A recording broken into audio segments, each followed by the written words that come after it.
Thermodynamics NEET question series. इसमें हम thermodynamics के क्वेश्चन सॉल्व करेंगे। सबके सब क्वेश्चंस बहुत इंपॉर्टेंट है और बहुत अच्छे सवाल हैं, बहुत बढ़िया सवाल है, ऑसम क्वेश्चंस हैं। ठीक है, तो पहला सवाल आपके पास है कि एक क्लोज्ड इंसुलेटेड कंटेनर आपके पास गिवन है। सो ये इन्फॉर्मेशन बहुत इंपॉर्टेंट है जो पहले लिख रखी है। Closed insulated container, right. The liquid is stirred with a paddle. आपने लिक्विड को स्टर कर रखा है एक पेडल के साथ और इसका टेम्परेचर इंक्रीज किया जा रहा है। आपको इसके बारे में करेक्ट इन्फॉर्मेशन बतानी है कि कौन कौन सी बातें सही होंगी। ठीक है, सब सवाल को अगर आप ध्यान से पढ़ेंगे तो सवाल में जो चीज़ मेंशन आपके पास है, पहला चीज़ आपके पास जो मेंशन है वो है that we have insulated closed container. So that means in case of insulated closed container there is no net exchange of heat between system and surrounding. This is simply adiabatic. This is simply adiabatic, right? So अगर ये adiabatic होगा then Q will be equal to 0. Simply आपका Q 0 के बराबर हो जाएगा। Okay, अच्छा, दूसरी चीज़ जो आपके सवाल में मेंशन है वो ये है कि जब आप पेडल लगा के सिस्टम के टेम्परेचर को बढ़ाएंगे तो इसका मतलब ये होगा कि वर्क डन हुआ होगा। ठीक है, क्योंकि आप टेम्परेचर को बढ़ा रहे हैं और प्लस आप पेडल से स्टर भी कर रहे हैं लिक्विड को, तो इसका मतलब वर्क डन हुआ होगा। ठीक है, सो वर्क डन आपका 0 के बराबर नहीं होगा। और अगर आप टेम्परेचर इंक्रीज करते हैं, ये इंपॉर्टेंट बात है, ये चीज़ आपको ऑलरेडी पता होनी चाहिए, that is del u is a function of temperature. So del u is directly proportional to change in temperature. So del u is directly proportional to del T. If there is change in temperature, there is change in internal energy.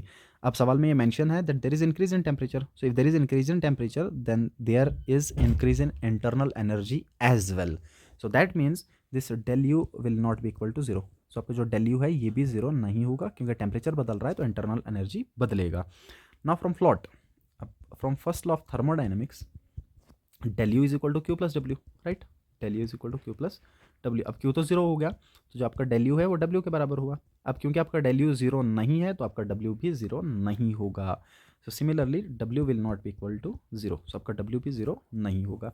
सो आप options match कर सकते हैं easily कि आपका q 0 हो जाएगा और उसके बाद आपका w भी 0 नहीं होगा और del u भी 0 नहीं होगा और मोर एवर ये दोनों एक दूसरे के बराबर भी होंगे। तो ऑप्शन 1 आपका करेक्ट होगा। सब ऑप्शन 1 में देख सकते हैं easily.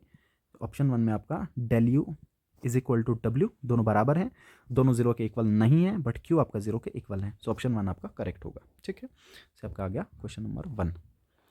Now in question number 2 it says आपके पास एक मेटल कार्बोनेट दे रखा है which undergoes decomposition and the molar heat capacities of MO and CO2 are given.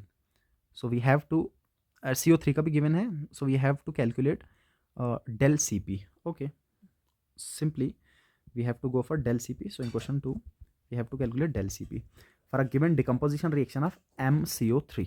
So अगर आप MCO3 को डिकम्पोज कर रहे हैं मेटल कार्बोनेट को तो आपके पास मेटल ऑक्साइड बनेगा प्लस साथ में कार्बन डाइऑक्साइड बनेगा। सो अगर आप इसका del Cp निकालना चाह रहे हैं तो simply del Cp will be equal to the product heat capacities minus reactant heat capacities, right.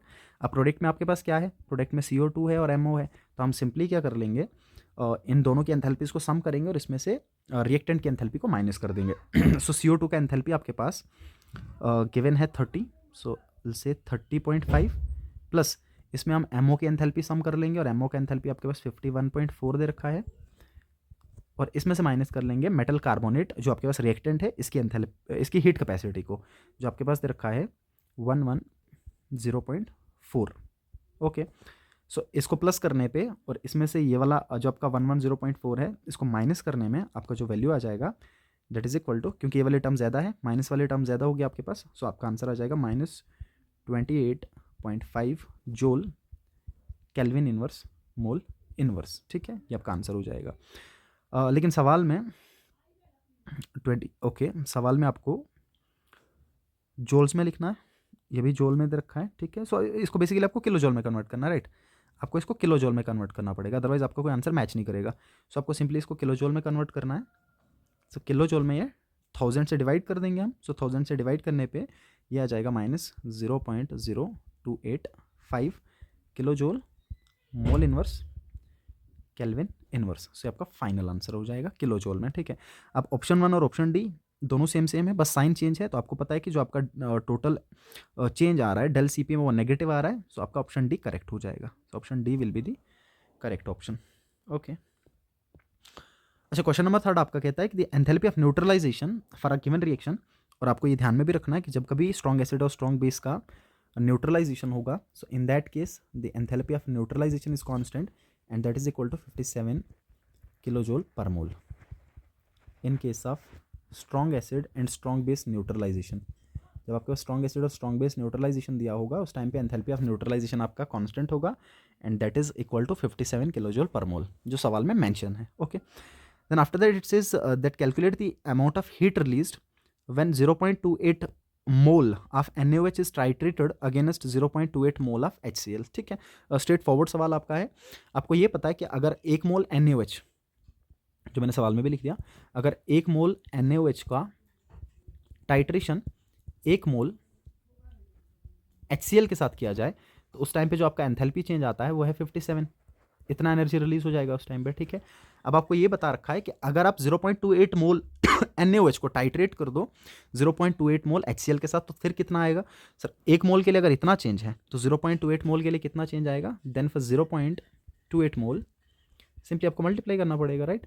0.28 mole the energy released is 57 multiply by 0.28। अब क्योंकि एनर्जी रिलीज की बात कर रहा है so that means it must be negative. So आपको simply क्या करके चलना है, इसको नेगेटिव कंसिडर करके चलना है। ठीक है, सो मैं लास्ट में आंसर में नेगेटिव लिख दूंगा। सो ये आपका बराबर हो जाएगा, इन दोनों को आप मल्टीप्लाई कर लीजिए तो इन दोनों को मल्टीप्लाई करने पे आपका आ जाएगा 15.9 which is approximately equal to 16। So the answer will be 16 kilo joules minus 16 kilo joules, इतना एनर्जी आपका रिलीज हो जाएगा। ठीक है, अच्छा नेगेटिव साइन मेंशन नहीं है आपके सवाल में तो आपको सिर्फ मैग्नीट्यूड लिखना है। सो आपका आंसर हो जाएगा A. So A will be the correct option. Now question 4 says that which of the following is an intensive property. Memory based सवाल है, काफ़ी सिंपल सा सवाल है। आपको ये पता है कि जो आपके इंटेंसिव प्रॉपर्टीज़ हैं वो इंडिपेंडेंट होंगे अमाउंट ऑफ सबस्टांस के, और एनर्जी के रिलेटेड जितने भी टर्म्स आपको देखने को मिलते हैं वो सबके सब एक्सटेंसिव होते हैं। एनर्जी वाले जितने भी टर्म्स हैं सबके सब एक्सटेंसिव होते हैं, ये सबके सब एक्सटेंसिव होंगे except this specific heat capacity. Why? Because this specific heat capacity is equal to heat capacity per gram of substance, right? That we have Q upon m del T is nothing but this is equal to heat capacity upon mass. Since heat capacity is also extensive and mass is also extensive, so ratio of two extensive becomes intensive. So this is extensive and this is also extensive. So in that case, this CS becomes intensive. This CS is intensive. Similarly, जो आपका molar heat capacity है that is also intensive property. It is only the heat capacity that is extensive property. So आपका specific heat capacity correct option हो जाएगा। ठीक है, अच्छा इन questions के अरेंजमेंट में थोड़ा गड़बड़ हो गया एक्चुअली, मैं ये सीक्वेंस वाइज अरेंज नहीं हो पाए तो प्लीज़ इन्हीं हिसाब से इनको देख लेना। उसके बाद आपके पास क्वेश्चन नंबर 13 है, जिस हिसाब से अरेंज है मैं उसी हिसाब से सॉल्व कर लेता हूँ। अब आपको ये बोल रखा है कि आपको वर्क डन निकालना है फॉर 4 मोल्स। ओके, आपको वर्क डन निकालना है for 4 moles of an ideal gas eight 300 kelvin if it is compressed reversibly and isothermally. ठीक है, आपने चीज़ देख लिया, आपको फॉर्मूला समझ में आ गया। अगर आपने रिवर्सिबल आइसोथर्मल एक्सपेंशन देख लिया तो आपके दिमाग में एकदम से फॉर्मूला आ जाएगा that in case of reversible isothermal expansion this W is equal to, आपका वर्क डन होगा that is equal to -2.303 n RT log V2 upon V1। लेकिन क्योंकि आपके पास सवाल में प्रेशर मेंशन है so we can write P1 upon P2, P1 upon P2, simple सा formula आपको पता है। सो आप सिंपली सब वैल्यूज पुट कर दीजिए। So W will be equal to -2.303 N 4 mole mention है मल्टीप्लाई बाय R का वैल्यू आपको मेंशन नहीं है, सो R का वैल्यू मेंशन नहीं तो आप 8.314 पुट करेंगे। So 8.314 multiply by T, temperature आपका 300 केल्विन गिवन है, and then log P1 upon P2।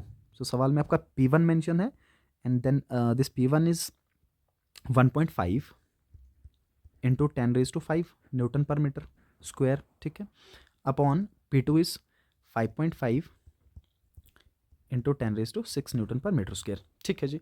अच्छा, अब क्योंकि आप ये जो आपके पास लॉ के ऊपर वाले टर्म है और जो लॉ के निचले वाले टर्म है, ये दोनों की दोनों टर्म्स में से आपका जो न्यूमरेटर टर्म है वो ज़्यादा है, तो आप क्या कर लीजिए, आप सिंपली इसको रेसिप्रोकल कर लीजिए। और जब आप इसको रेसिप्रोकल करेंगे तो आपको जो नेगेटिव साइन पीछे था वो पॉजिटिव हो जाएगा। सिंपल करने के लिए मैं क्या कर लेता हूँ, मैं लिख लूँगा W is equal to 2.303 multiply by, let's say मैं इन दोनों को मल्टीप्लाई कर देता हूँ 300 को और 4 को। जब मैं 300 और 4 को मल्टीप्लाई कर दूंगा, स्टेप वाइज सॉल्व कर लेता हूँ, that will become equal to 1200, right?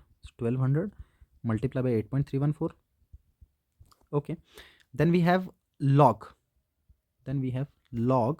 जब इस log को आप लिखेंगे, अब क्योंकि मैंने पिछले वाले साइन को माइनस से प्लस कर दिया तो आप बेसिकली इन अगले वाले टर्म्स को रेसिप्रोकल कर देंगे।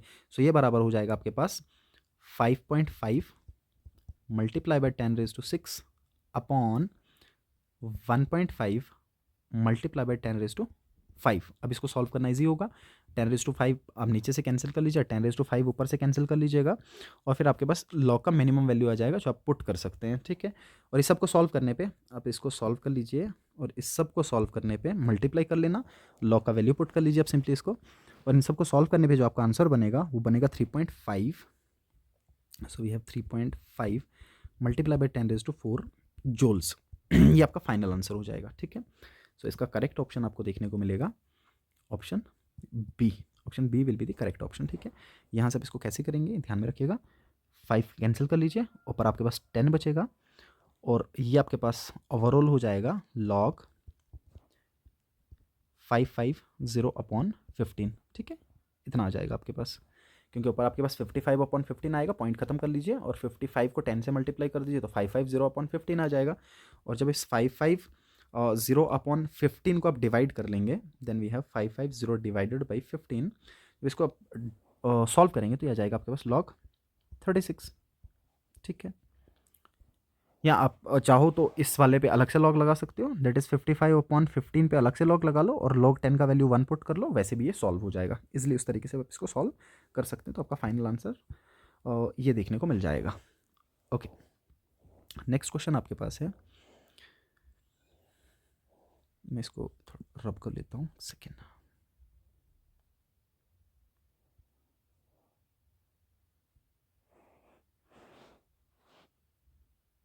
ओके, ठीक है। So the next one is, zoom कर लेता हूँ थोड़ा सा इसको। Okay, next is says that we have an ideal gas and अपने पीवी डायग्राम दे रखा है अपने पास, और इस पीवी डायग्राम में आप देख पा रहे हैं that we have to go from A to B and then from B to C, ठीक है। फाइनल स्टेट सी है आपके पास। अच्छा, आपको ये बताना है कि इनमें से कौन से स्टेटमेंट सही होंगे। ओके, सो आपको बेसिकली वर्क और एंट्रोपी पूछ रखा है, ठीक है। सो अगर मैं टोटल एंट्रोपी चेंज की बात कर लूँ इस प्रोसेस के लिए, जो आपका डेल एस होगा A to C, from A to C, जो एंट्रोपी चेंज टोटल होगा ए टू सी वो किसके बराबर होगा, this total entropy change will be the entropy from A to B plus entropy from B to C. It's very simple, ठीक है। सो ये बराबर हो जाएगा del S A to B कितना था, इसमें मैं प्लस कर दूंगा del S B to C, ठीक है। बात तो सही हो जाएगी, सिंपल सी बात है आपकी। अच्छा, दूसरी बात जो आपको ध्यान में रखनी हो क्या है कि अगर आपको वर्क निकालना है ए से C, so if you have to find work from A to C, so we know that in this particular case of B to C there is no change in volume, so this is basically isocohoric। B से C जाने पे आपका volume change नहीं हो रहा है, और अगर वॉल्यूम चेंज नहीं होगा तो आइसोकोहरिक होगा, और आइसोकोहरिक के केस में जो आपका W B to C है, जो W B से C तक है, आपका वर्क डन जो होगा वो जीरो होगा। सो इसको मैं सिंपली कंसिडर नहीं करूंगा क्योंकि जीरो के बराबर हो जाएगा आपका, ठीक है। सो आपका जो टोटल वर्क होगा from A to C that is only equal to the work done from A to B। क्यों? क्योंकि बी टू सी आपका जीरो हो जाएगा, ठीक है। सो इस टाइम पे वर्क डन आपका सिर्फ ए टू बी कंसिडर किया जाएगा। अब आप ऑप्शंस को ध्यान से देखेंगे तो पहले ऑप्शन में आपके पास दे रखा है that del S A to C is equal to del S A to B plus B to C, this is correct, right, this is correct. Second is from A to C we have A to B work A to C. अच्छा, ये जो आपके पास दे रखा है दो ये सही है, बट आपका जो बी से सी वर्क है वो जीरो है, तो इसलिए मैं इसको कंसिडर नहीं करूंगा, ठीक है ना, इसको मैं कंसिडर नहीं करूंगा। तो सिंपली आप नीचे देख सकते हैं that is work done from A to B to C.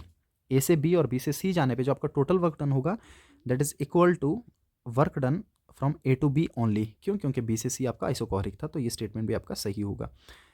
Last statement आपके पास है कि जो आपका एंट्रोपी चेंज ए से बी से सी था वो सिर्फ ए से बी के बराबर होगा, ये गलत है, क्योंकि बी से सी भी आपका एंट्रोपी चेंज देखने को मिल जाएगा। सो इसका करेक्ट ऑप्शन होगा 1 and 3। सो ऑप्शन सी में आपको 1 and 3 देखने को मिलेगा। सो ऑप्शन सी इसका करेक्ट हो जाएगा। Now the next question says that if k is less than 1 then what is the value of del G, ठीक है। सिंपली इसको फॉर्मूला के हिसाब से पुट करके चल सकते हैं। We know that del G not is equal to -2.303 R T log K, that is nothing but K equilibrium, ठीक है।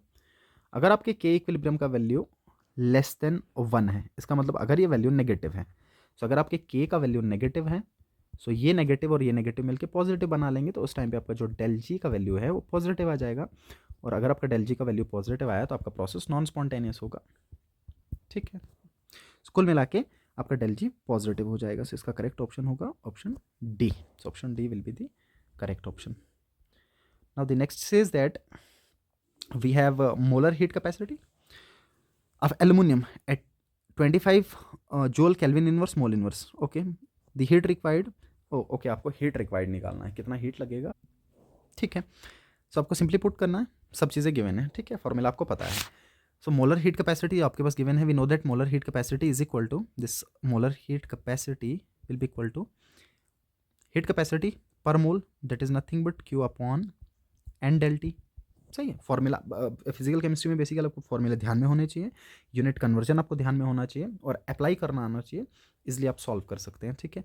अब आपको यहाँ से क्यू निकालना है, so Q will be equal to n C m del T, ठीक है। अब जो जो चीज़ें गिवन है पुट कर लीजिए और जो गिवन नहीं उनको फाइंड आउट कर लेंगे।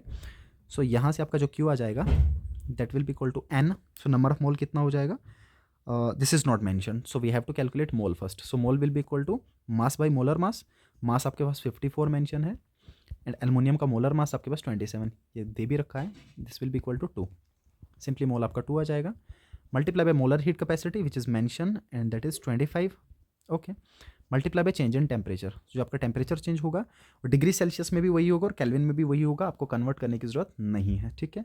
And that will be equal to 50 minus 30, so 50 minus 30, so simply Q will be equal to, इस सबको आप मल्टीप्लाई कर दीजिएगा, that is 25 into 2, multiply by ये भी आपके पास 2 आ जाएगा और ये आपका टोटल आ जाएगा 1000 जूल, ठीक है। और किलो जूल में कन्वर्ट करने के लिए आप इसको 1000 से डिवाइड कर लेंगे, that is simply equal to 1.0 kilo joule. So 1 kilo joule आपका आंसर हो जाएगा। स्ट्रेट फॉरवर्ड सवाल था, फॉर्मूला बेस्ड था, इजी सा सवाल था, बस आपको कैलकुलेट करना है। सो 1 किलो जूल आपका आंसर हो जाएगा, right. Now the next says that we have this given values of enthalpies of formation. आपके पास कुछ एंथैल्पीज ऑफ फॉर्मेशन सवाल में मेंशन है और आपको एंथैल्पी ऑफ रिएक्शन निकालना है एक्चुअली में, ठीक है। कुल मिला के आपको एंथैल्पी ऑफ रिएक्शन निकालना है। सो ये भी आपका स्ट्रेट फॉरवर्ड सवाल है। So enthalpy of reaction will be equal to enthalpy of product minus enthalpy of reactants. Product के एंथैल्पीज में से रिएक्टेंट्स की एंथैल्पी माइनस कर लीजिए, आपको एंथैल्पी ऑफ रिएक्शन मिलेगा। बस मोल्स का खास ख्याल रखना। अब आपके पास रिएक्शन गिवन है, तो रिएक्शन में आपका के पॉजिटिव प्रोडक्ट में है और सी एल नेगेटिव प्रोडक्ट में है, तो इसमें से हम माइनस कर देंगे के सी एल का एंथैल्पी। सो के पॉजिटिव का एंथैल्पी आपके पास गिवन है, के पॉजिटिव का एंथैल्पी आ जाएगा आपका माइनस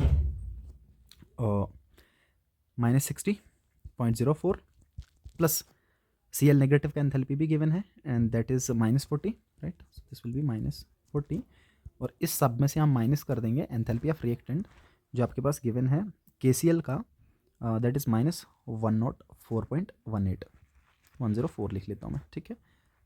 सो ये माइनस माइनस प्लस हो जाएगा।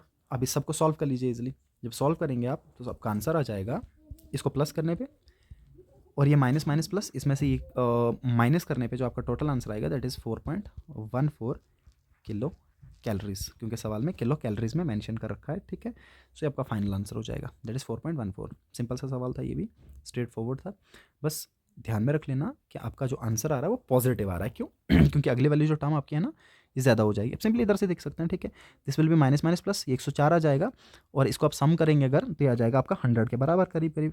तो 104 में से आप 100 माइनस कर दीजिए, -4, ये आपका क्योंकि 104 पॉजिटिव में था तो आपको कुल मिला के आंसर 4 आ जाएगा और पॉजिटिव में आ जाएगा, ठीक है। देन वी हैव, ओके, ये भी एक सवाल अच्छा आपके पास है। एंथैल्पी ऑफ फॉर्मेशन मीथेन का किसी सर्टेन टेम्परेचर पे दे रखा है और आपको standard enthalpy of, okay, internal energy दे रखा है, बेसिकली इंटरनल एनर्जी दे रखा है, आपको एंथैल्पी ऑफ फॉर्मेशन निकालना है, ठीक है। सो आप एंथैल्पी इक्वेशन पुट कर लेंगे, we know that del H is equal to del U plus del N G R T. Del N G R T का वैल्यू पुट कर लीजिए, तो आपका जो डेल एन जी आएगा, क्योंकि मिथेन का इक्वेशन आपको पता होना चाहिए, जब आप मिथेन का कंबशन करेंगे we have this CH4 plus 2O2, it gives CO2 plus H2O, simple सा इक्वेशन, ठीक है। और जब इसका del N G find out करेंगे आप, डेल एन जी आपका बराबर हो जाएगा -1 के, जब इसका डेल एन जी आप फाइंड आउट करेंगे तो -1 के बराबर आएगा। किस तरीके से आपका आ जाएगा,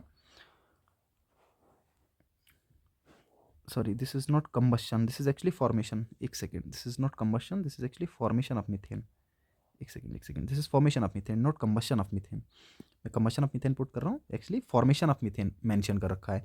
सो अगर आपको फॉर्मेशन करना है then we have carbon, nothing but the standard state graphite plus 2 times H2 gaseous form, it gives CH4, simply ऐसा आ जाएगा। ठीक है, methane is gas, this one is also gas. So इसका जो डेल एन जी आपके पास आ जाएगा that is equal to product mole, 1 mole methane का माइनस रिएक्टेंट मोल, जो गैशियस में आपको सिर्फ देखना है, और गैस आपका हाइड्रोजन है जिसके 2 मोल है। So 1 - 2 will be equal to -1। सो आपका जो डेल एन जी आएगा वो -1 के बराबर हो जाएगा। ठीक है, सो डेल एन जी आपका -1 के बराबर हो गया, डेल एन जी -1 के बराबर हो जाएगा आपका। अब आप सिंपली डेल यू का वैल्यू पुट कर लीजिए और डेल एन जी का वैल्यू भी पुट कर लीजिए, आप देख लेंगे कि आंसर क्या बनेगा। ठीक है, अब आपको टेम्परेचर मेंशन नहीं कर रखा है तो, और वैसे भी आपको वैल्यू फाइंड आउट नहीं करना, आपको सिर्फ रिलेशन देखना है। अब देखिएगा किस तरीके से इसको सॉल्व करेंगे, क्योंकि आपका डेल एन जी नेगेटिव आ गया, इसका मतलब ये होगा कि जो डेल एन जी का वैल्यू है ये नेगेटिव आया, तो ये पूरी वैल्यू नेगेटिव हो जाएगी, पूरी टर्म नेगेटिव हो जाएगी। इसका सीधा सा मतलब ये होगा कि आपको डेल यू में से कुछ चीज़ माइनस करनी पड़ेगी, कुछ वैल्यू माइनस करनी पड़ेगी, जब तब जाके वो आपका डेल एच के बराबर हो जाएगा। ठीक है, क्योंकि आपका del N G R T negative में आ रहा है, इसका मतलब ये होगा कि आपको डेल यू में से कुछ माइनस करना पड़ रहा है, और माइनस करने के बाद आपका ये डेल एच के बराबर आएगा। सो इसका सीधा सा मतलब ये होगा कि आपका जो डेल यू होगा वो ज़्यादा होगा as compare to del H. Straight forward सवाल है, ठीक है ना। अब इसका इस साइन से कन्फ्यूजन मत रखना, जो साइन आपका है ये सिर्फ ये बता रहा है कि इंटरनल एनर्जी डिक्रीज है, नेगेटिव से आपको मतलब नहीं, आपको सिर्फ मैग्नीट्यूड से मतलब है। सो क्योंकि आपका डेल एन जी नेगेटिव आया, सो नेगेटिव का मतलब ये होगा कि डेल यू में से कुछ माइनस करना पड़ रहा है, तब जाके डेल एच के बराबर होगा। सो इस केस में आपका जो डेल एच है वो कम होगा और डेल यू आपका ज़्यादा हो जाएगा। ठीक है, सो आपको डेल एच देखना था, so del H will be less than del U. Okay, option B में मिलेगा आपको, del H will be less than del U, so option B इसका करेक्ट ऑप्शन होगा। Now the next says that identify the correct statement for the following reaction. आपके पास एक reaction mention है, we have this X in gaseous form and this X is getting converted into liquid form and del H is equal to -4RT. Okay, so आपको del H और del U के बीच का relation find out करना है simply. सो फिर से वही क्वेश्चन डलेगा आपका, same question. So we know that del H is equal to del U plus del N G R T, right. आपको डेल यू पता करना, फिर देखेंगे डेल यू ज़्यादा आ रहा है कम आ रहा है या इक्वल आ जाएगा। ठीक है, अब यहाँ से डेल एन जी आप देख पाएंगे कितना होगा, क्योंकि आपके पास प्रोडक्ट लिक्विड में है तो इसका तो कोई मोल मेंशन नहीं होगा, इसको हम सिंपली 0 लिख लेंगे। और जो आपका रिएक्टेंट है वो गैशियस में है, इसका 1 मोल होगा, so del N G will be equal to -1, right. So यहाँ से डेल एन जी आपका कितना आ जाएगा, -1 के बराबर। सो पुट करूँगा मैं, तो डेल एच का वैल्यू दे रखा है -4RT is equal to del U ऐसे रखेंगे and this is plus del N G आपका माइनस आ गया, so -1RT, so this is -4RT and this, ये पूरा का पूरा आपका -RT के बराबर आएगा, इस साइड लिख लूँगा मैं तो आ जाएगा +RT, that is equal to del U, और del U is equal to, अब 4RT में से RT निकाल लीजिए, this will be equal to -3RT। सही है, सो आपका डेल यू का वैल्यू आ गया -3RT, और जो आपका डेल एच का वैल्यू था वो था -4RT। अब फिर से क्योंकि आपको कंपैरिजन करना है तो आप नेगेटिव साइन इग्नोर करके चलिएगा। ठीक है, सो -4RT, या कुल मिला के आपके पास एक 4RT था और एक 3RT है। सो 4RT और 3RT में से आपका 4RT ज़्यादा होगा, सो इसका मतलब ये होगा कि आपका जो डेल एच है, क्योंकि ये वाली टर्म ज़्यादा है, सो सिंपली मतलब है कि जो आपका डेल एच है वो ज़्यादा होगा as compare to del U. So del H आपका डेल यू से ज़्यादा हो जाएगा। सो इसका करेक्ट ऑप्शन आपका हो जाएगा option 1, del H greater than del U. Now, the next it says that the heat of combustion of carbon to carbon dioxide is इतने, the heat released upon the formation of इतने gram of carbon dioxide. ये NCERT का सवाल है direct, ये direct आपके NCERT के exercise का सवाल है। ठीक है, सिंपली आप इसको स्टोइक्योमेट्री से अप्रोच कर सकते हैं। आपको ये पता है कि जब आप कार्बन डाइऑक्साइड का कंबशन करेंगे तो कार्बन डाइऑक्साइड के कंबशन के टाइम पे आपका एंथैल्पी रिलीज दे रखा है इतना, और अगर आपको 35.2 ग्राम कार्बन डाइऑक्साइड बनाना है तो उस टाइम पे कितना होगा। अच्छा, we know that this C+O2 give CO2। जब आपका कार्बन डाइऑक्साइड का 1 मोल बनेगा उस टाइम पे आपका एंथैल्पी चेंज दे रखा है -393.5, और इसके 1 मोल का मतलब है 44 ग्राम। सही, सो इसका मतलब 44 ग्राम बनाने पे दैट मीन्स आपका CO2 जब 44 ग्राम बनेगा उस टाइम पे एंथैल्पी रिलीज हो जाएगा -393.5। सो अगर आप इसका 1 ग्राम बनाएंगे तो उस टाइम पे एंथैल्पी रिलीज कितना होगा, दैट इज सिंपली -393.5 अपॉन 44। और जब आप इसका 35.2 ग्राम बनाएंगे जो सवाल में मेंशन है तो तब कितना हो जाएगा, will simply multiply this, so this will B 393.5 upon 44 multiply by 35.2। इससे आप सिंपली इसको मल्टीप्लाई कर देंगे, मल्टीप्लाई बाई 35.2। अब क्योंकि 44 ग्राम बनने पे -393 रिलीज हो रहा था तो 35 ग्राम बनने पे इससे कम ही रिलीज होगा, ऑब्वियस सी बात है, ठीक है। तो इसको कैलकुलेट कर लेंगे आप सिंपली, तो आपका आंसर आ जाएगा -315 जूल्स, -315 किलो जूल्स, ये आपका आंसर हो जाएगा, ठीक है। सो इसका करेक्ट ऑप्शन होगा option C. Okay, the next says that the formation of carbon dioxide we have enthalpy change -x kilojoule, right? And for the formation of CO2, 2 moles of CO2 we have this one। आपको enthalpy of formation निकालना है carbon monoxide के लिए, ठीक है। आप दो तरीके से इस सवाल को अप्रोच कर सकते हैं, मैं सबसे सिंपलेस्ट तरीका आपको अप्रोच करने का बताता हूँ। जिसका भी एंथैल्पी ऑफ फॉर्मेशन आपके सवाल में मेंशन कर रखा है, आप सिंपली उसके लिए रिक्वायर्ड इक्वेशन लिख लीजिए, ठीक है। तो आपको कार्बन मोनोऑक्साइड बनाना है तो मैं रिक्वायर्ड इक्वेशन लिखूंगा। तो जो आपके पास रिक्वायर्ड इक्वेशन होगा वो होगा C in the form of graphite standard state plus 1/2O2, क्योंकि आपको CO बनाना है, ठीक है। This will be equal to CO। ये बन गया आपका रिक्वायर्ड इक्वेशन, ठीक है। अब आप सिंपली इस रिक्वायर्ड इक्वेशन को ध्यान में रखते हुए एंथैल्पी ऑफ फॉर्मेशन निकालिए। सो आपको पता है एंथैल्पी ऑफ फॉर्मेशन आपका बराबर होगा enthalpy of reactants minus enthalpy of products, ठीक है। सो एंथैल्पी ऑफ रिएक्टेंट में आपका कार्बन इंक्लूड है और प्रोडक्ट में आपका CO इंक्लूड है, ठीक है। So enthalpy of reactant minus enthalpy of product आप सिंपली देखेंगे, ओके। तो अब आपको क्या करना है, पूरी इक्वेशन को ध्यान में रखना है और इसके बाद जहां पे आपको कार्बन मिल रहा है, ऊपर वाले जो गिवन इक्वेशंस हैं जिनमें आपको कार्बन मिल रहा है वहां से कार्बन का वैल्यू पुट कर लीजिए, और जहां पे आपको कार्बन मोनोऑक्साइड मिल रहा है वहां पे कार्बन मोनोऑक्साइड का वैल्यू पुट कर लीजिए, ठीक है। ऑक्सीजन सिर्फ कंबशन के काम में आ रहा है, इसका कोई वैल्यू पुट नहीं होगा। सो रिएक्टेंट वाली साइड आपका कार्बन था और कार्बन वाला आपका पहला इक्वेशन देखने को मिलेगा जिसमें इसका वैल्यू दे रखा है -x, तो मैं पुट कर दूंगा -x, देन माइनस फॉर्मूले का और फिर ब्रैकेट में CO, प्रोडक्ट वाली साइड आपका CO था और CO का वैल्यू ये दूसरे वाले में दे रखा है, देखिए 2 टाइम्स CO दे रखा है -x। अब क्योंकि आपको वैल्यू -y दे रखा है और ये वैल्यू आपको 2 मोल के लिए दे रखा है, लेकिन अपने पास जो रिक्वायर्ड इक्वेशन है उसमें सिर्फ 1 ही मोल चाहिए अपने को, वो तो 1 ही मोल लग रहा है। तो इसका मतलब ये होगा कि इस वैल्यू को 2 से डिवाइड करना पड़ेगा, तब जाके 1 मोल के लिए वैल्यू मिल जाएगा।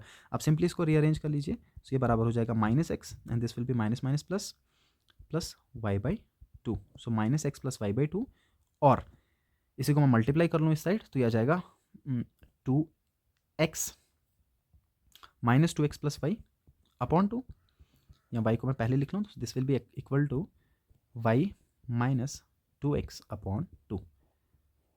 सो this will be the correct answer. जहाँ तक ऑप्शन आपका बिठा रखा है, जिस ऑप्शन जिस हिसाब से बना रखा है उसी हिसाब से इसको लिख सकते हैं। अब ऑप्शन में आपको देखने को मिलेगा y minus 2x upon 2, so option A आपका सही होगा, y माइनस 2x अपॉन 2।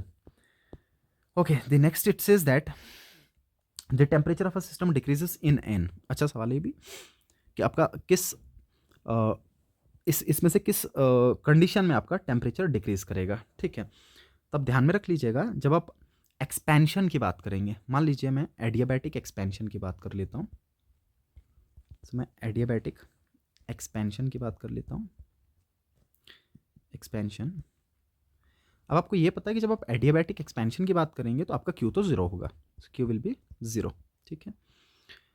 और साथ साथ में क्योंकि आप एक्सपेंशन वर्क फाइंड आउट कर रहे हैं, आप एक्सपेंशन की बात कर रहे हैं, तो इसका मतलब ये होगा कि एक्सपेंशन के टाइम पे work is done by the system, work is done by the system, so आपका सिस्टम काम करेगा।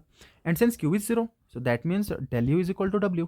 अगर आपका सिस्टम काम करेगा तो आपका W नेगेटिव होगा, अगर W नेगेटिव है तो del U भी आपका नेगेटिव आ जाएगा, इसका मतलब इंटरनल एनर्जी घटेगा। अगर इंटरनल एनर्जी घटेगा, so we know that del U is directly proportional to del T. Del U is a function of temperature, right?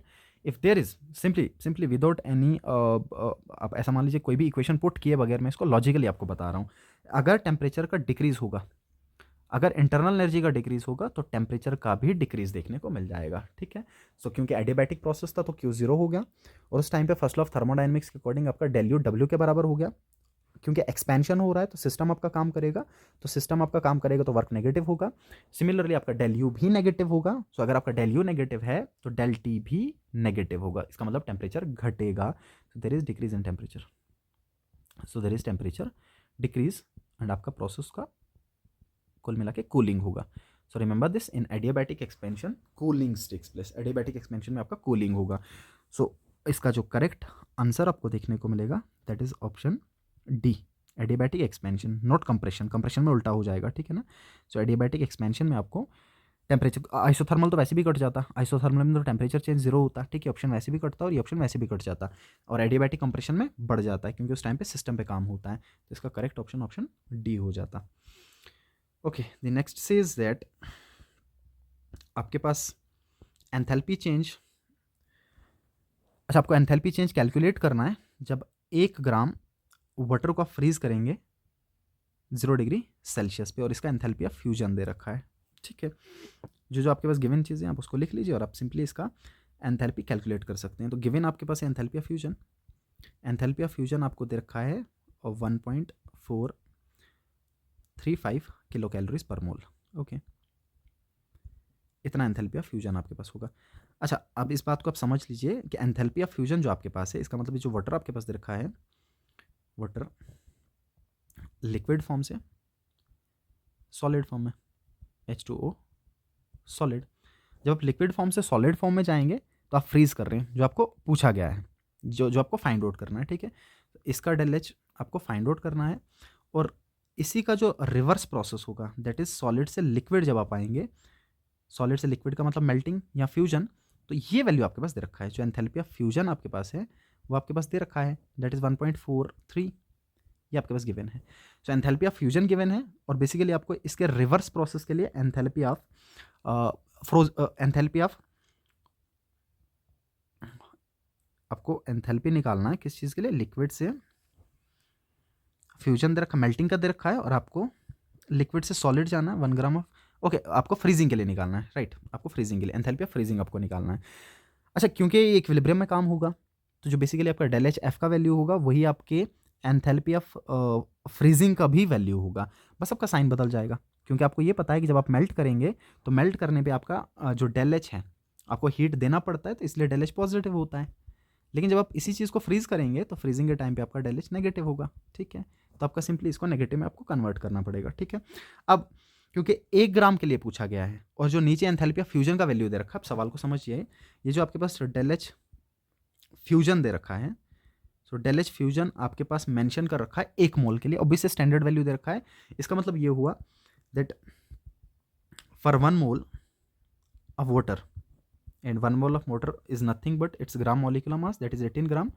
अगर आपको 18 ग्राम वाटर को मेल्ट करना है तो उस टाइम पे आपका एंथैल्पी चेंज कितना दे रखा है, दैट इज 1.435, ठीक है। और अगर आपको 1 ग्राम को मेल्ट करना है, सो 1 ग्राम को मेल्ट करने के लिए कितना लग जाएगा, that is simply 1.35 divided by 18, right, 18 से आपको इसको डिवाइड करना पड़ेगा। सो 18 से डिवाइड करने पे, अच्छा एक काम और कर लीजिएगा, इसको किलो जूल में, इसको किलो कैलोरीज में रखा है तो इसको कैलोरीज में कन्वर्ट कर लो, क्योंकि आपका आंसर कैलोरीज में मेंशन कर रखा है, ठीक है। सो इसको कैलोरीज में कन्वर्ट करने के लिए मेरे को क्या करना पड़ेगा, 1.435 मल्टीप्लाई बाई 1000 अपॉन 18। सो इसको डिवाइड करने पे इस टोटल को डिवाइड करने पे आपको मिल जाएगा करीब करीब 79 और 80, so we have 79.7 calories. So 1 gram water को मेल्ट करने के लिए जो एंथैल्पी चेंज आएगा वो आ जाएगा आपका वो आ जाएगा आपका 79.7। और सिमिलरली जब 1 ग्राम को, similarly for freezing of 1 gram, for freezing of 1 ग्राम, जब आपको 1 ग्राम को फ्रीज करना है तो उस टाइम पे कितना एंथैल्पी चेंज आएगा, बिल्कुल सेम आएगा, बस आपका साइन चेंज हो जाएगा, that will be equal to -79.7 calories per gram. सो इसका करेक्ट ऑप्शन हो जाएगा ऑप्शन सी, ओके, ठीक है। The next one is, okay, आपको ये बताना है कि इनमें से किस वाले रिएक्शंस के लिए डेल एस का चेंज पॉजिटिव होगा और डेल जी का चेंज नेगेटिव होगा विद इंक्रीज इन टेम्परेचर। अब डेल एस फाइंड कर लीजिए, डेल एस फाइंड करने से आपको इसलिए आंसर मिल जाएगा। वन बाय वन आप ऑप्शंस को चेक कर लीजिएगा। अच्छा, पहले वाले ऑप्शन में आपका ग्रेफाइट सॉलिड दे रखा है, ठीक है, आधा मोल दे रखा है और आधे मोल से आपका 1 मोल बन रहा है प्रोडक्ट में, तो ऑब्वियसली इसका डेल एस पॉजिटिव होगा, तो del S is greater than 0 क्योंकि आपके नंबर ऑफ मोल्स बढ़ रहे हैं, ठीक है। सेकेंड ऑप्शन में आपका रिएक्टेंट वाली साइड 1 मोल CO का और आधा मोल इसका, कुल मिला के रिएक्टेंट वाली साइड मोल ज़्यादा और प्रोडक्ट वाली साइड मोल कम है, तो इसका डेल एस नेगेटिव होगा, ठीक है, क्योंकि नंबर ऑफ मोल घट रहा है। अच्छा, थर्ड ऑप्शन में आपका आधा मोल गैस लेफ्ट साइड पे है और आपके प्रोडक्ट में सिर्फ सॉलिड बन रहा है, सो गैस से सॉलिड जा रहा है, इसका मतलब एंट्रोपी चेंज फिर से negative, so del S is again negative, okay. And the last option we have half mole gaseous form में और प्रोडक्ट वाली साइड भी आपका हाफ मोल बन रहा है, इसका मतलब इस वाले केस में पर्टिकुलरली आपका एंट्रोपी चेंज नहीं होगा, ठीक है। सो अगर एंट्रोपी चेंज नहीं होगा तो आपका एंट्रोपी नेगेटिव आ जाएगा, ठीक है। होना तो चाहिए 0 बेसिकली, लेकिन आप देख पाएंगे कि यहाँ पे 2 डिफरेंट स्पीशीज इन्वॉल्व हैं, रिएक्टेंट वाली साइड और प्रोडक्ट वाली साइड आपका एक ही स्पीशी इन्वॉल्व है, तो इसका मतलब ये होगा कि रिएक्टेंट वाली साइड कहीं ना कहीं एंट्रोपी ज़्यादा होगा, सो इसका भी एंट्रोपी चेंज आपका नेगेटिव आ जाएगा, so del S less than 0। So without looking further for del G आपका आंसर मिल जाएगा कि डेल एस पॉजिटिव आपको एक ही ऑप्शन में मिल रहा है, ठीक है, तो इसका जो करेक्ट ऑप्शन हो जाएगा वो आपका हो जाएगा ऑप्शन ए। ऑप्शन ए आपका करेक्ट ऑप्शन होगा। अगर आप दूसरे पार्ट को भी देखना चाहें कि आपका डेल जी टेम्परेचर इंक्रीज करने से घटना चाहिए, तो आप इसमें पुट करके इजली देख सकते हैं इसको, ठीक है। आपको पता है that del G is equal to del H minus T del S, right, del G is equal to del H minus T del S, और आपका जो नंबर ऑफ मोल है वो पॉजिटिव आ रहा है, it means entropy change is positive.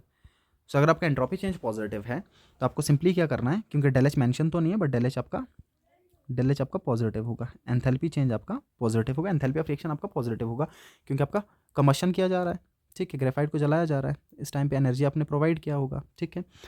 सो जब आप इस पूरे टर्म को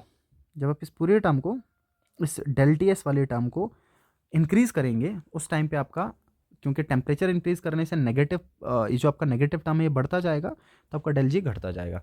सो कुल मिला के जब आप टेम्परेचर बढ़ाएंगे, सो टेम्परेचर बढ़ाने से आपका डेल जी घटता जाएगा, जो सवाल में मेंशन है कि डेल जी डिक्रीज करना चाहिए विद इंक्रीज इन टेम्परेचर, सिर्फ ऑप्शन 1 पे आपका सही बैठेगा। सो इसका करेक्ट ऑप्शन हो जाएगा option 1। Okay, the next is again work done से आपको देखने को मिल रहा है। सवाल आपका है that work done in expansion of an ideal gas from 4 dm cube two 6 dm cube against a constant pressure of 2.5 atm। Okay, आपके पास कंडीशंस मेंशन है, ठीक है। सवाल को समझिएगा, काफ़ी इंपॉर्टेंट सवाल है।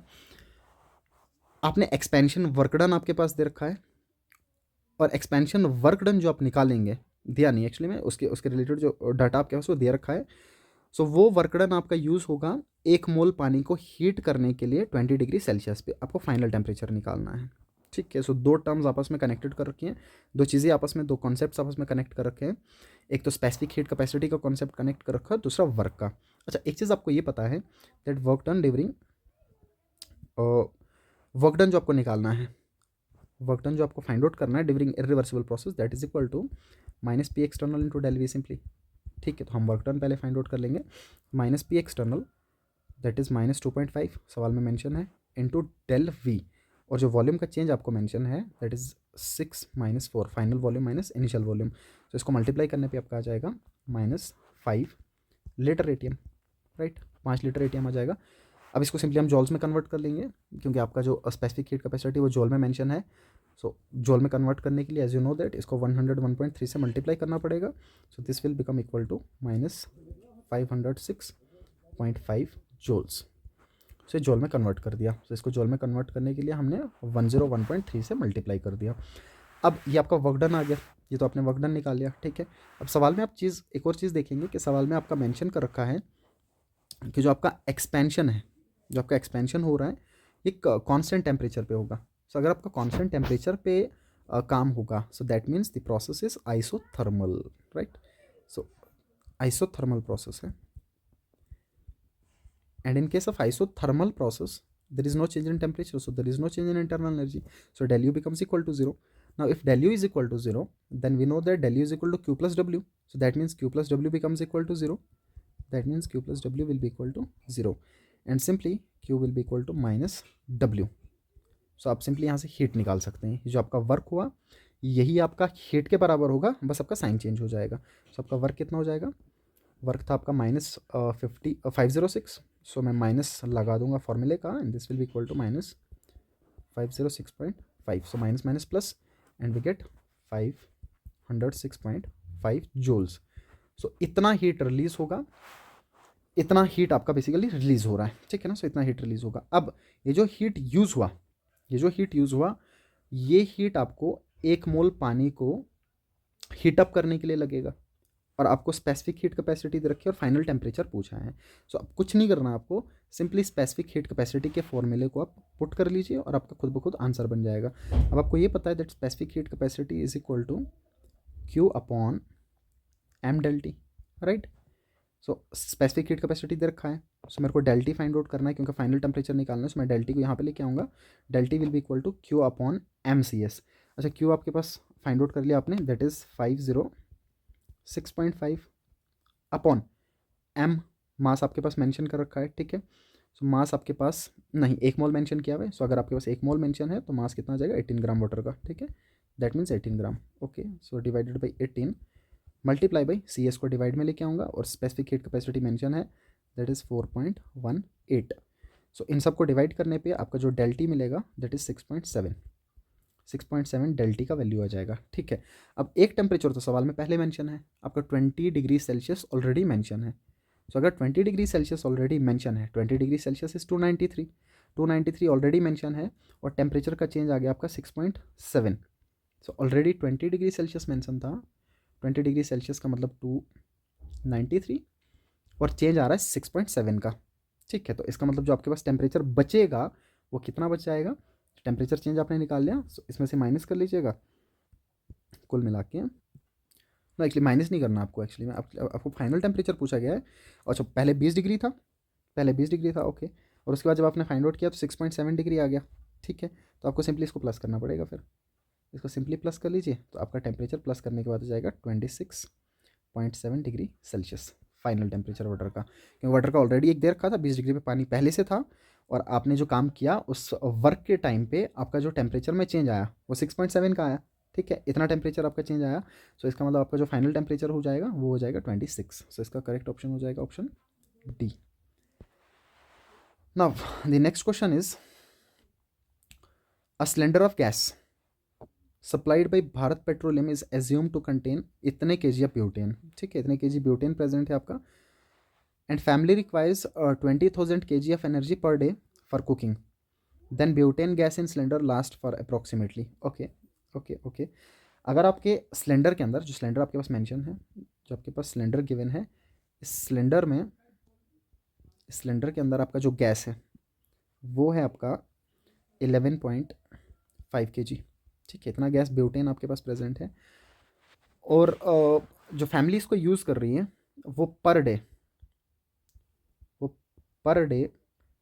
2 into 10⁴ 20,000 kilo joule energy consume कर रही है। तो आपको ये बताना है कि सिलेंडर कितने दिन चलेगा, ठीक है। सिलेंडर कितने दिन आपका चलेगा, कितने दिन आपकी गैस ख़त्म हो जाएगी, कितने दिन में आपकी गैस ख़त्म हो जाएगी, आपको बेसिकली वो फाइंड आउट करना है, ठीक है। तो आप क्या कर लीजिएगा, नंबर ऑफ डेज़ आपको निकालने हैं, तो काफ़ी इजी सी बात है, नंबर ऑफ डेज़ अगर आपको निकालने हैं, ठीक है। तो पहले मैं क्या कर लेता हूँ, मैं मॉलिक्यूलर मास निकाल लेता हूँ। सो ब्यूटेन का molecular mass, so molecular mass of butane which is C4H10, molecular mass आपका 58 आ जाएगा, ठीक है।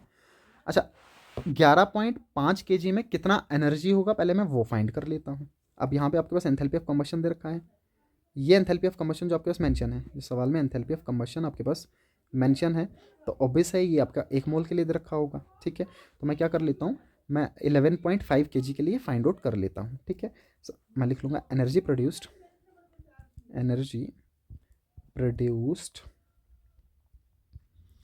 बाई 11.5 kg, 11 पॉइंट, या और इजी अगर मैं कर दूँ इसको, अगर आप और आसानी से इसको समझना चाह रहे हैं, देखिए मैं इस तरीके से भी इसको लिख सकता हूँ, देखना ध्यान से। पहले मैं ऐसा लिख लेता हूँ दैट एनर्जी प्रोड्यूस्ड अब बताइए जो एनर्जी का वैल्यू आपको दे रखा है, ध्यान रखिएगा, जो एनर्जी का वैल्यू आपको दे रखा है वो 1 मोल के लिए है, और 1 मोल किसके बराबर आ गया आपका 58 ग्राम के लिए। तो मैं लिख लेता हूँ energy produce from 58 gram of butane. 58 gram of butane आपका कितना एनर्जी प्रोड्यूस करेगा, that is given in question, that is -2875 kilo joule. अच्छा, अगर 58 ग्राम इतना प्रोड्यूस करेगा, आपको 11.5 केजी में देखना है, तो पहले मैं इसको केजी में कन्वर्ट कर लेता हूँ। तो सिंपली आपका एनर्जी प्रोड्यूस फ्रॉम 0.058 केजी, इस ग्राम को मैंने केजी में कन्वर्ट कर दिया। सो इससे कितना आपका एनर्जी प्रोड्यूस होगा, सो इससे आपका एनर्जी प्रोड्यूस हो जाएगा -2875 डिवाइडेड बाई 0.058, राइट। अच्छा, अगर इतने केजी से इतना एनर्जी प्रोड्यूस हो रहा है, तो अब बताइए 11.5 केजी से कितना एनर्जी प्रोड्यूस होगा, सो मल्टीप्लाई करना पड़ेगा। So this will be equal to -2875 upon 0.058 multiply by 11.5। So इसको मल्टीप्लाई कर दिया, और इसको मल्टीप्लाई करने पे आपका आंसर बन जाएगा 570043 किलो जूल। ओके, सो 11.5 केजी गैस कंज्यूम करने पे आपका जो टोटल एनर्जी रिलीज होगा वो इतना होगा। और आपको बोल रखा है कि पर डे जो एनर्जी कंजप्शन है वो 20,000 है। आपको नंबर ऑफ डेज निकालने हैं। अब तो सिंपल है, दो एनर्जीज निकाल के डिवाइड कर दीजिए। तो नंबर ऑफ डेज कितने दिन तक ये चलेगा, नंबर ऑफ डेज बराबर होंगे कि कितना एनर्जी आपके पास था और पर डे कितना कंजप्शन है। सो टोटल एनर्जी आपके पास था 570043 और पर डे कंजप्शन हो रहा है 20,000। सो पर डे का कंजप्शन इतना है। जब इसको आप डिवाइड कर लेंगे this will be equal to 28.5। So इतने दिन में एनर्जी खत्म होगा, क्योंकि आपके पास इतना टोटल है और 2000 पर डे में आप 20,000 पर डे आप कंज्यूम कर रहे हैं, तो आपको 28.5 दिन, करीब करीब 28 दिन और आधा दिन, और इतना दिन आपको लगेंगे इस सिलेंडर को ख़त्म होने में। ठीक है, तो इसका करेक्ट ऑप्शन हो जाएगा ऑप्शन बी। इसका मतलब 29वें दिन आपको फिर से सिलेंडर भरना पड़ेगा। ठीक है, अच्छा सवाल था ये। Okay, the next is 28, that is internal energy change of an ideal gas decreases by the same amount as the work done by the system then the processes. ठीक है, आपको ये बोल रखा है कि आपके सिस्टम में उसी अमाउंट से उसी अमाउंट से आपका इंटरनल एनर्जी डिक्रीज करेगा जिस अमाउंट से आपका सिस्टम काम करेगा। सो दैट मीन्स आपको सिंपली डेल यू बराबर हो जाएगा और डब्ल्यू के। तो आपको प्रोसेस बताना है कौन सा होगा, और डेल यू डब्ल्यू के बराबर कब होता है, जब क्यू जीरो हो जाए, right. We know that del U is equal to Q plus W. अगर क्यू जीरो हो जाएगा तो डेल यू आपका डब्ल्यू के बराबर हो जाएगा। इसका मतलब आपका एडियाबैटिक प्रोसेस रहा होगा। सिंपल सा सवाल था ये। तो एडियाबैटिक प्रोसेस में आपका डेल यू डब्ल्यू के बराबर हो जाएगा। Now the next it says question number 7, आपके पास डाइबोरेन दे रखा है और डाइबोरेन का कंबशन किया जा रहा है, और डाइबोरेन का कंबशन इस इक्वेशन के थ्रू कर रहा है, that is B2H6 plus 3 times O2। Equation आपके पास दे रखा है। ठीक है, आपको निकालना है enthalpy change for the combustion of diborane from following data. अच्छा, आपके पास 4 इक्वेशन दे रखे हैं, कुछ डाटा आपके पास मेंशन कर रखा है, और इस डाटा से आपको एंथैल्पी चेंज निकालना है डाइबोरेन के कंबशन के लिए, जो आपके इक्वेशन में मेंशन कर रखा है। आपको इक्वेशन भी बना के रखा हुआ है, आपको रिक्वायर्ड इक्वेशन में नहीं लिखना है, आपको सिंपली एंथैल्पी चेंज निकालना है। ठीक है, सब कुछ गिवन है, आपको पुट करके फाइंड आउट करना है। Now we know that enthalpy change is equal to enthalpy of products minus enthalpy of reactants. ठीक है, तो बताइए आपके प्रोडक्ट में क्या देखने को मिल रहा है, 3 मोल आपको देखने को मिल रहे हैं वाटर के। सो मैं क्या कर लूँगा, इस गिवन डाटा से वाटर के 1 मोल का वैल्यू जो आपके पास मेंशन होगा वो पुट करूँगा, और 1 मोल का जो वैल्यू आपके पास मेंशन है उसको मल्टीप्लाई कर दूंगा मैं 3 से बेसिकली। ठीक है, तो 3 से मल्टीप्लाई करना पड़ेगा। तो वाटर का वैल्यू आपके पास जो मेंशन है फाइंड आउट कर लीजिए, वाटर का वैल्यू कितना दे रखा है आपके पास। सो वाटर का वैल्यू आपको देखने को मिलेगा इस वाले में, तीसरे वाले में आपको देखने को मिलेगा, that is 44 kilo joules, right. जो ऊपर वाला है इससे कन्फ्यूजन रखना, ये हाइड्रोजन के लिए ध्यान में रखिएगा, सेकंड वाला हाइड्रोजन के लिए। सो वाटर के लिए आपके पास दे रखा है 44। तो मैं क्या लिख दूंगा, 44 मल्टीप्लाई बाई 3, सही, क्योंकि 3 मोल थे, प्लस और प्रोडक्ट में आपको देखने को मिलेगा B2O3। सो B2O3 आपको देखने को मिल रहा है पहले वाले क्वेश्चन में। सो आ जाएगा माइनस, क्योंकि 1 मोल मेंशन है तो 1 मोल के लिए आपको वैल्यू चाहिए 1273, राइट। ये आ गया आपका प्रोडक्ट का। अब इसमें से माइनस कर देंगे हम रिएक्टेंट्स। सो रिएक्टेंट आपके पास कौन कौन सा देखने को मिलेगा, रिएक्टेंट में आपको मिलेगा B2H6, और B2H6 का आपके पास मेंशन है, B2H6 के 1 मोल के लिए आपको वैल्यू दे रखा है 36, this will B 36। Okay, plus O2 oxygen के लिए भी आपका मेंशन है, और ऑक्सीजन के लिए मेंशन है आपका 3 मोल के, 1 मोल के लिए आपको 3 से मल्टीप्लाई करना पड़ेगा। ठीक है, सो 1 मोल के लिए कितना मेंशन आपके पास है, 1 मोल का आपका वैल्यू दे रखा है ये वाले में, हाइड्रोजन और ऑक्सीजन वाला जो है आपका इस वाले में आपको देखने को मिल, हाँ इस वाली इक्वेशन में आपका मेंशन है, बट ये आधे मोल के लिए मेंशन है, ध्यान दीजिएगा ये आधे मोल के लिए मेंशन है और आपको 3 मोल रिक्वायर्ड है, तो आप सिंपली इसको मल्टीप्लाई करेंगे, इस वैल्यू को आपको सिंपली मल्टीप्लाई करना है, 1 मोल के लिए मेंशन है 3 से मल्टीप्लाई कर देंगे आप इसको सिंपली, ठीक है, और 3 से मल्टीप्लाई, उस टाइम पे आपका वैल्यू हो जाएगा 3 इंटू 3 से मल्टीप्लाई कर देंगे, so will have 3 into -286 right, -286 okay. So इसको मल्टीप्लाई कर लीजिए और मल्टीप्लाई करने के बाद इन सबको सॉल्व कर लेंगे, सो आपका जो आंसर फाइनल आंसर आपका जो बन जाएगा दैट इज़ -2035 किलो जूल पर मोल, आपका फाइनल आंसर हो जाएगा, ठीक है। तो ऑप्शन सी आपका करेक्ट ऑप्शन हो जाएगा। आपको इक्वेशन को आप 2 तरीके से इसको अप्रोच कर सकते हैं, या तो आप इक्वेशन बना सकते हैं खुद से वैल्यूज़ को मल्टीप्लाई करके, या तो आपके पास जो इक्वेशन दे रखा आप सिंपली उसमें पुट कर सकते हैं मोल्स को कंसिडर करके जो दे रखे होंगे, ठीक है। Then we have question number 8। Question number 8 में आपका 1 मोल एल्यूमिनियम कार्बाइड का ले रखा है और इसको वाटर के साथ रिएक्ट करवाया जा रहा है क्लोज वेसल में। अब ये इंपॉर्टेंट पॉइंट यहाँ पे है, ये आपको ध्यान में रखना है that reaction occurs in closed vessel, और जब कभी भी रिएक्शन क्लोज्ड वेसल में होगा, जब कभी भी आपका प्रोसेस क्लोज्ड वेसल में होगा, then there is no change in volume, and if there is no change in volume then there is no work done, जो W will be simply equal to 0। बाकी कुछ पढ़ने की जरूरत नहीं है। अगर आपका क्लोज वेसल मेंशन है, अगर आपका क्लोज कंटेनर मेंशन है तो डेल V 0 होगा, और अगर डेल V 0 है तो आपका W भी 0 हो जाएगा, ठीक है। तो इसका आंसर हो जाएगा ऑप्शन डी। तो इसका करेक्ट ऑप्शन होगा option D, okay. Now the next is gas is cooled, gas को आप कूल कर रहे हैं and it loses 50 kilo joules of heat, ठीक है। आपने गैस को कूल कर लिया और इसने 50 kilo joule of heat lose कर लिया, ठीक है। सो इसका मतलब ये होगा जो क्यू आपका है दैट इज -50, क्योंकि लूज कर रहा है, okay. Now the gas contracts and it cools and the work done on system equals to, now work is done on the system, so that must be positive, that is 20 joule mention, ठीक है। So we and इतना exchange heat का हो रहा है आपके surrounding के साथ, आपको इंटरनल एनर्जी चेंज निकालना है। सो सिंपली आपको first law of thermodynamics put करना है, so del U will be equal to Q plus W, and Q आपका आ गया -50 प्लस डब्ल्यू आ गया 20, सो ये आपका सिंपली हो जाएगा -30 जूल्स। सीधा सीधा सवाल था, स्ट्रेट फॉरवर्ड, सो -30 जूल्स आंसर हो जाएगा। अच्छा, आपके पास एक प्रोसेस है, अगेन सिमिलरली वर्क डन था, जैसा सवाल आपने पीछे किया वैसा ही सेम टाइप का सवाल आपको देखने को मिल रहा है।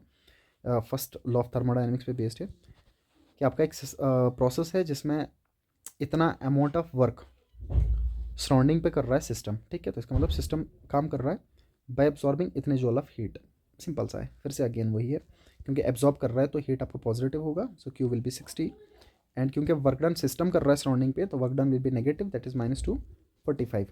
आपको इंटरनल एनर्जी चेंज निकालना है, so del U will be equal to Q plus W, that is simply equal to 60 plus, लेकिन क्योंकि माइनस आएगा आपका वर्क के साथ में तो मैं माइनस लिख देता हूँ 245, और इसका जो आपका आंसर हो जाएगा that is -185 joules. So option B इसका करेक्ट होगा, okay. Next is the change in entropy is less than 0 for, अच्छा एंट्रोपी का चेंज 0 से कम किस वाले में आपको देखने को मिलेगा, इसका मतलब एंट्रोपी किस में घटेगा। पहला आपका सब्लिमेशन ऑफ आयोडीन है, सो पहला जो आपका दे रखा है that is nothing but I2 from solid to I2 gas. अब आपको पता है सॉलिड से गैस बन रहा है, then entropy must be positive, so यहाँ पे जो डेल एस आपका होगा वो पॉजिटिव होगा। Second is dissociation of hydrogen, अगर आपके पास हाइड्रोजन गिवन है गैशियस फॉर्म में होगा और आपको इस डिसोशिएट कर दीजिए तो आपके डिफरेंट एटॉमिक फॉर्म में कन्वर्ट हो जाएगा गैशियस में ही, तो यहाँ पे भी डेल एस आपका पॉजिटिव होगा since there is increase in number of moles, right. Then the third is formation of water, अच्छा water is formed from hydrogen gas to from hydrogen gas and oxygen gas, so we have 1/2 O2 gaseous form and we get H2O liquid। yes, इस वाले case में आप देखेंगे कि आपके gaseous से liquid form में कन्वर्जन हो रहा है प्लस मोर एवर मोल भी घट रहा है, सो इस पर्टिकुलर केस में आपका जो डेल एस होगा वो नेगेटिव होगा, एंट्रोपी घटेगा। सो इसका जो करेक्ट ऑप्शन होगा वो ऑप्शन सी होगा। लास्ट वाले को भी आप देख सकते हैं, it says that thermal decomposition of calcium carbonate, so अगर आपने कैल्शियम कार्बोनेट का थर्मल डिकम्पोजिशन कर लिया, वी हैव दिस CaCO3, इसको हीट करके तोड़ दिया, then we have CaO plus CO2, since there is release of gas, क्योंकि आपका गैस रिलीज हो रहा है CO2 रिलीज हो रहा है, सो इसका मतलब ये होगा कि आपका एंट्रोपी पॉजिटिव आएगा. So in this particular case del S is also positive. Okay, next आपके पास है which of the followings are not state functions. इनमें से कौन सा स्टेट फंक्शन नहीं होगा. जो पहला आपके पास मेंशन है that is Q plus W. Obviously Q plus W is a state function. Why? Because this is equal to del U as per first law of thermodynamics. So this is a state function. ये सही बात है. Q is not a state function, right? Q is not a state function, it's a path function. ठीक है, so Q आपका path function होगा. Then W is also path function. Okay, then H minus T S. H minus T S is nothing but del G. This is nothing but G and G is a state function. G आपका एक state function होगा. ठीक है, so इसका मतलब ये होगा Q और W. बेसिकली आपके स्टेट फंक्शंस में Q और W ही आता है और साथ में हीट कैपेसिटी आता है. तो तीन चीज़ें आपके पाथ फंक्शंस में आती हैं. तो इनमें से स्टेट फंक्शन आपका सेकंड और थर्ड नहीं होगा. Second and third is option B. Option B आपका करेक्ट हो जाएगा. Okay, the next it says that the entropy change involving in the conversion of 1 mole of liquid to vapours. Okay, आपके पास एक equilibrium mention है that we have 1 mole of H2O in liquid form and this is being converted into gaseous form. So आप liquid से gas में convert कर रहे हैं. सो बेसिकली आप करवा रहे हैं वेपोराइजेशन. सो जो आपका चेंज आएगा एंथैल्पी ऑफ वेपोराइजेशन होगा. This enthalpy of vaporisation is mention in your question that is 2.257 kilo joule पर ग्राम. ओके, पर ग्राम के लिए मेंशन है, ध्यान में रखिएगा, पर ग्राम के लिए मेंशन है. आपको एंट्रोपी चेंज निकालना है एक मोल के लिए. ठीक है, सिंपल सा सवाल है. एंट्रोपी का फॉर्मूला पुट करेंगे. So we know that entropy change is equal to del H upon T. सही है, entropy change equal del H upon T. Del H भी दे रखा है, टी भी दे रखा है. बस एक चीज़ जो आपको ध्यान में रखनी वो क्या है, उसको देखिएगा. मैं यूनिट से सॉल्व करवा देता हूँ इजिली. अब देखिए, आपको पता है जो डेल एच का यूनिट आपको मेंशन है वो है किलो जूल पर ग्राम. सो किलो जूल ग्राम इनवर्स. ठीक है, डिवाइडेड बाई जो टेम्परेचर का यूनिट आपको देखने को मिल रहा है वो मिलेगा आपको और दैट इज केल्विन. राइट, आपको केल्विन मिल जाएगा. ओके, अब आपको ये पता है कि जो डेल एस का यूनिट होगा, डेल एस का यूनिट होगा, जो डेल एस का यूनिट होगा that is nothing but kilo joule and kelvin inverse. ये डेल एस का यूनिट होता है. ठीक है, क्योंकि डेल एच अपॉन टी सी के बराबर होगा. अब इस पूरे में आपको ये ग्राम को कैंसिल करना पड़ेगा. सो ये जो यूनिट में आपका ग्राम इनवर्स है, इस ग्राम इनवर्स को कैंसिल करना पड़ेगा. ठीक है, और इस ग्राम इनवर्स को अगर कैंसिल करना है तो कुल मिला के मेरे को ग्राम से मल्टीप्लाई करना पड़ेगा. अगर मैं इसको ग्राम से मल्टीप्लाई कर दूं तो आप देखेंगे ग्राम और ग्राम कैंसिल हो जाएगा. ठीक है ना, तो ये जो ग्राम से मल्टीप्लाई करना है इसका मतलब ये होगा this is nothing but molar mass. क्योंकि एक मोल आपके सवाल में मेंशन है तो आपको एक मोल का मास पुट करना पड़ेगा जिसकी वजह से ग्राम ग्राम कैंसिल हो सके. ठीक है, तो आपको पर मोल के लिए निकालना है तो आपको simply del S will be equal to del H, जो वैल्यू आपके पास गिवन है that is 2.257 divided by temperature जो 373 केल्विन गिवन है, मल्टीप्लाई करना पड़ेगा आपको मोलर मास से. This is very important. So molar mass आपका कितना आ जाएगा, एक मोल का मोलर मास आपका 18 आ जाएगा. सो इसको सॉल्व कर लीजिए और इसको सॉल्व करने पे आपका आंसर बन जाएगा 0.109. So 0.109 kilo joule kelvin inverse mole inverse आपका आंसर बन जाएगा. ठीक है ना, so kilo joule kelvin inverse mole inverse as well, mole भी था आपके साथ में. ठीक है, मोल इनवर्स भी आ जाएगा. सो आपका आंसर बन जाएगा. So the option B, right, option B will be the correct option.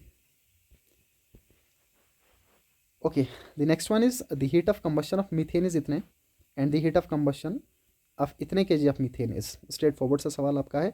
अगर आपको standard heat of combustion methane का दे रखा है तो इतने kg के लिए हीट ऑफ कंबस्शन कितना होगा. ठीक है, तो आपको ये पता है कि मीथेन का जो मॉलिक्यूलर मास है वो 16 ग्राम आ जाएगा. तो मैं लिख लूँगा कि 16 ग्राम मीथेन का कंबशन करने पे आपको जो एनर्जी रिलीज होगा दैट इज -800 किलो जूल्स. ठीक है, सो एक ग्राम पे कितना होगा, एक ग्राम में आपका देखने को मिलेगा -800 अपॉन 16. राइट, अब क्योंकि आप केजी में तो रखा है तो आप केजी में लेके चलिए. तो एक ग्राम का मतलब 10⁻³ kg. तो 10⁻³ kg में कितना हो जाएगा, this is equal to -800 upon 16 multiply by 10⁻³ simply. अब सवाल में आपका मेंशन है कि 5 × 10⁻⁻4 के लिए कितना होगा. सो आप सिंपली इसको मल्टीप्लाई कर देंगे. So for 5 × 10⁻⁴ kg the enthalpy change will be equal to -800 upon 16 multiply by 10⁻³ multiply by 5 × 10⁻⁴. इसको सॉल्व कर लीजिए, इसको सॉल्व कर लीजिए इस पोर्शन को. ठीक है, और इसको सॉल्व करने पे जो आपका फाइनल आंसर बनेगा that will be equal to -25 kilo joule. -25 kilo joule आपका आंसर बन जाएगा. ठीक है, ये ऑप्शन करेक्ट होगा. सिंपल कैलकुलेशन है इसमें, सिंपली आप 0 0 कैंसिल करके और मल्टीप्लाई करके भी चल सकते हैं, ठीक है। तो 25 आपका आंसर हो जाएगा। Now the next is the molar heat capacity of an ideal gas at constant volume is इतने, the value of Cp। Okay, आपको एक मोनोएटॉमिक गैस मेंशन कर रखा है 24 में, एक मोनोएटॉमिक गैस मेंशन कर रखा है और मोनोएटॉमिक गैस के लिए आपका Cp का वैल्यू फाइंड आउट करना है। तो Cp आपको फाइंड आउट करना है और Cv दे रखा है, एंड Cv इज 12.5 जोल Kelvin inverse mole inverse. Okay, now we know that Cp minus Cv is equal to R. Simply we know this, Cp minus Cv is equal to R.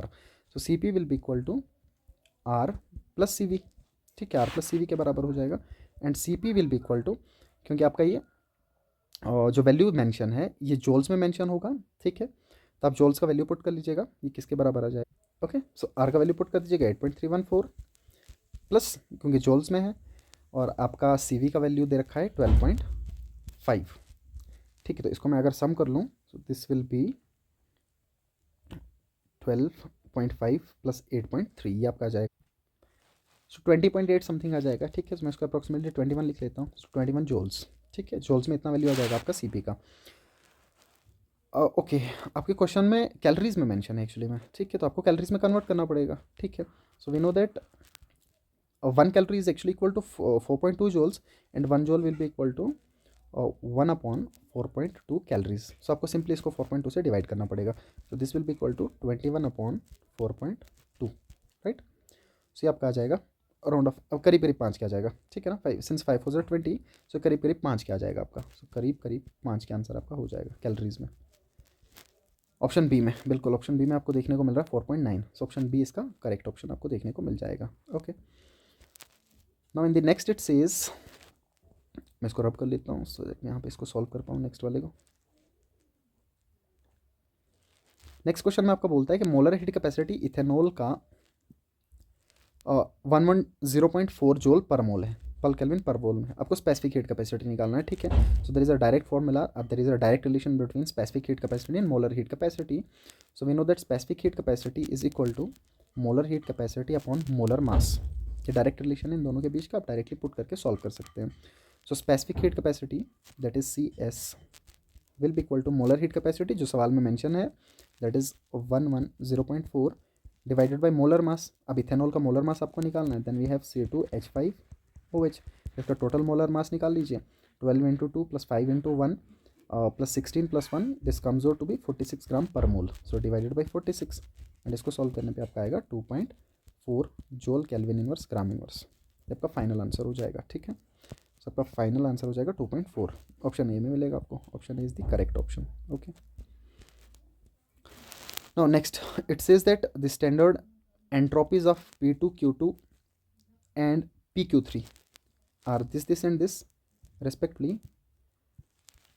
ठीक है, आपके पास entropies के values दे रखे हैं, आपको entropy change निकालना है basically इस पूरे रिएक्शन के लिए, ठीक है। Entropy change, okay, not entropy change, actually temperature निकालना है, टेम्परेचर निकालना है। ओके ओके ओके, सो आपका एंथैल्पी दे रखा है, एंट्रोपीज भी मेंशन कर रखे हैं, और आपको एंथैल्पी चेंज निकालना है, ठीक है। तो अपने को ये पता है कि इक्विलिब्रियम पे अगर आपका रिएक्शन है तो डेल जी जीरो होगा। सो अगर डेल जी जीरो होगा then we know that del H minus T del S will also भी equal to zero. So that means T will be equal to, आप इसको इस side ले जाइए, ये प्लस में हो जाएगा और टी बराबर हो जाएगा आपका del H upon del S. So simply आपका टेम्परेचर निकालना है, तो this will be equal to del H upon del S. अच्छा क्वेश्चन है, this is a good question, right. अच्छा, डेल एच का वैल्यू मेंशन है, बट डेल एस का टोटल वैल्यू आपके पास मेंशन नहीं है, लेकिन जो इक्वेशन आपके पास दे रखा है इससे हम टोटल डेल एस निकाल सकते हैं, क्योंकि आपके पास इंडिविजुअल डेल एस दे रखा है। तो आपका जो डेल एस टोटल होगा that will be equal to product minus reactant. So PQ3 का एंट्रोपी, एंड PQ3 का एंट्रोपी आपको 50 देखने को मिल जाएगा। सो this will B 50 minus reactants का एंथैल्पी, और रिएक्टेंट में आपका P2 का हाफ मोल मेंशन है। सो P2 का 1 मोल के लिए एंट्रोपी दे रखा है 70, सो हाफ के लिए कितना आ जाएगा 1/2 इंटू 70।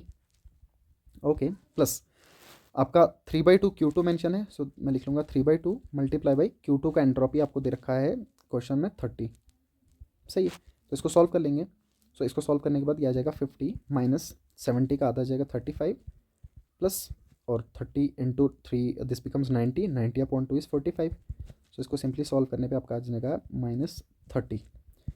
सो आपका डेल एच भी मिल गया, और डेल एच आपके पास मेंशन है, तो आप सिंपली टेम्परेचर निकाल सकते हैं। So T will be equal to del H which is -30 upon del S this is also -30, तो आपका सिंपली 1 के बराबर हो जाएगा।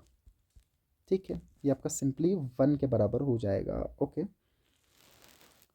This kelvin inverse and this is also in kelvin inverse. Okay, 1 के बराबर। अच्छा, 1 आपका सवाल कहीं भी ऑप्शन में मेंशन नहीं है। ओके, अच्छा एक सेकेंड, ये जो आपका था, okay okay okay, I got it. जो आपका डेल एस दे रखा था बेसिकली, ये डेल एस जूल में था, और ये जो आपका डेल एच था ये किलो जूल में था। ओके ओके ओके ओके, ये किलो जूल में था, तो आपको ये 1000 से मल्टीप्लाई करना पड़ेगा। सही, ये बेसिकली किलो जूल में था, तो जूल में कन्वर्ट करने के लिए आपको 1000 से मल्टीप्लाई करना पड़ेगा। सो ये कैंसिल होने के बाद आपके पास सिंपली 1000 केल्विन बचेगा। यूनिट्स का खास ख्याल रखना है, दिस इज़ वेरी इंपॉर्टेंट। ठीक है, ये यूनिट ही आपको लास्ट पे धोखा दे सकता है। सो 1000 केल्विन इसका आंसर हो जाएगा। सो इसका सही आंसर होगा option C. Now the next is, आपके पास एक सब्लिमेशन प्रोसेस दे रखा है, तो आपको इस प्रोसेस के लिए डेल एच और डेल जी का वैल्यू निकालना है। ठीक है, सिंपल सा है। आपको जो दे रखा आपके पास, जो मेंशन कर रखा, आप सिंपली देख सकते हैं। We have this CO2 solid and this CO2 solid is being converted into CO2 gas. अब देखिए, सॉलिड से गैस जा रहा है, सॉलिड से गैस जाने का मतलब है आपका एंट्रोपी बढ़ेगा। No doubt del S is positive, right. So del S is greater than 0, del S आपका ग्रेटर देन 0 हो जाएगा। ठीक है, अच्छा क्योंकि आपका सब्लिमेशन प्रोसेस है और सब्लिम करना है अगर, तो इसको हीट प्रोवाइड करना पड़ेगा। सब्लिमेशन आपका इन्वॉल्व है, सो सब्लिम करना अगर आपको है, सब्लिमेशन करना है, तो सब्लिमेशन में आपको हीट प्रोवाइड करना पड़ेगा। सो हीट एब्जॉर्ब होगा, so that means del H will be positive, so del H is greater than 0, right. Now the third is del S. अब इसको स्पॉन्टेनिसिटी क्राइटेरिया में पुट कर लीजिए, आपको डेल जी मिल जाएगा। So we know that del G is equal to del H minus T del S, right. आपका del S positive आ गया, so this is positive. Del H भी पॉजिटिव आ गया, this is also positive. So that means आपका ये वाला जो टर्म है, ये वाला जो टर्म है वो ज़्यादा होना चाहिए। ठीक है ना। अब दोनों आपके पास अगर पॉजिटिव आ गए, तो आपका रिएक्शन स्पॉन्टेनियस तब हो जाएगा जब ये टर्म ज़्यादा हो। ठीक है, बट उसके लिए टेम्परेचर आपको चाहिए। ओके ओके ओके ओके, सवाल में मेंशन कर रखा है इक्विलिब्रिया, ये तो यहीं पे ख़त्म हो जाता। सवाल में आपका इक्विलिब्रिया मेंशन किया है, तो अगर इक्विलिब्रिया मेंशन है तो डेल जी तो 0 हो जाएगा। सही है ना, इक्विलिब्रियम कंडीशन मेंशन कर रखा है, तो इक्विलिब्रियम कंडीशन का मतलब डेल जी 0 हो गया। डेल जी 0, डेल एच भी पॉजिटिव आ जाएगा और डेल एस भी पॉजिटिव आ जाएगा। ठीक है, सो इसका करेक्ट ऑप्शन आपका हो जाएगा option D. Option D, right. Del H greater than 0, del S greater than 0, del G 0, option D इसका करेक्ट हो जाएगा। ओके, सो ये आपके थर्मोडाइनमिक्स के कुछ क्वेश्चन थे, ऑलमोस्ट 30 क्वेश्चन शायद इन्वॉल्व थे। अच्छे अच्छे सवाल थे सबके सब। ठीक है, तो thank you so much for watching. आप इनको खुद से भी सॉल्व कर सकते हैं, एक बार देखने के बाद आप खुद से सॉल्व कर लीजिएगा, वो आपको ज़्यादा हेल्प करेगा।